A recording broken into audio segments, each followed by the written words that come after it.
We are, however, concerned about the events of this past week in Jerusalem and the broader ongoing tensions and violence in the occupied West Bank. I now give the floor to Mr. While the visit was not accompanied or followed by violence, it is seen as particularly inflammatory given Mr. Ben-Gvir's past advocacy for changes to the status quo. The visit was sharply condemned by the Palestinian Authority, many others across the region, and the international community as a provocation that risked sparking further bloodshed. Many also warned against any changes to the status quo at the holy sites. Please allow me this opportunity to welcome Ecuador, Japan, Malta. As we have seen numerous times in the past, the situation at Jerusalem's holy site is deeply fragile, and any incident or tension there can spill over and cause violence throughout the occupied Palestinian territory, in Israel and elsewhere in the region. With that reality in mind, I reiterate the Secretary General's call for all parties to refrain from steps that could escalate tensions in and around the holy sites. Thank you for inviting me to address the Council on recent developments in occupied Israel. Over the past several days, the United Nations has remained in close contact with the relevant parties to de-escalate the situation, and these engagements will continue in the coming days and weeks. At this sensitive moment, all efforts to lower tensions should be encouraged, while provocations, inflammatory steps, unilateral actions, and threats of violence must be categorically rejected. Leaders on all sides have a responsibility to lower the flames and create the conditions for calm.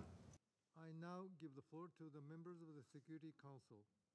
Secretary Blinken has said very clearly that it's absolutely critical for all sides to exercise restraint, refrain from provocative actions and rhetoric at the Haram, al-Sharif Temple Mount, and other holy sites in Jerusalem, both in word and in practice.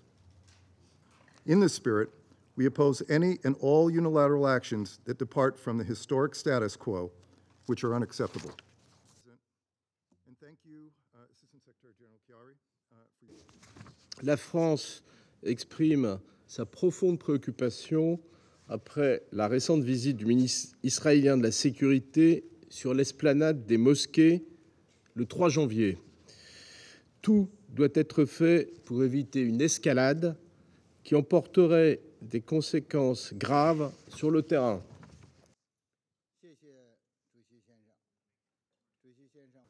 What red line does Israel need to cross for the Security Council to finally say enough is enough and to act accordingly? When are you going to act?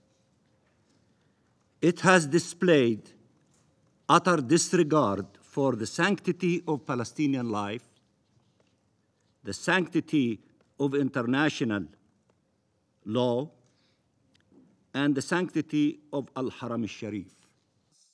All that we have misunderstood what our people are running out of patience, and the moderation and sense of responsibility we display should never be construed as weakness.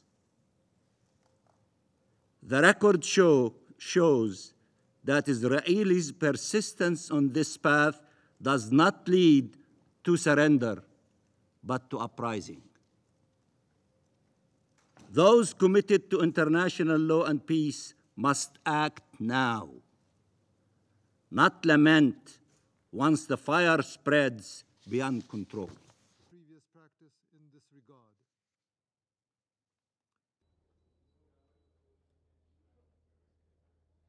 This time, I'm truly, truly shocked. And why?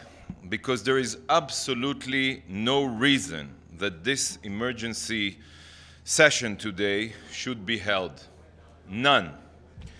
To hold a Security Council session on a non-event is truly absurd. The very fact that this meeting was called is an insult to our intelligence. The status quo is clear. Only Muslims can pray on the Temple Mount, but Jews and Christians may only visit, regardless of their title or position. To claim that this brief and completely legitimate visit should spark an emergency Security Council session is pathetic. Security Council session on what?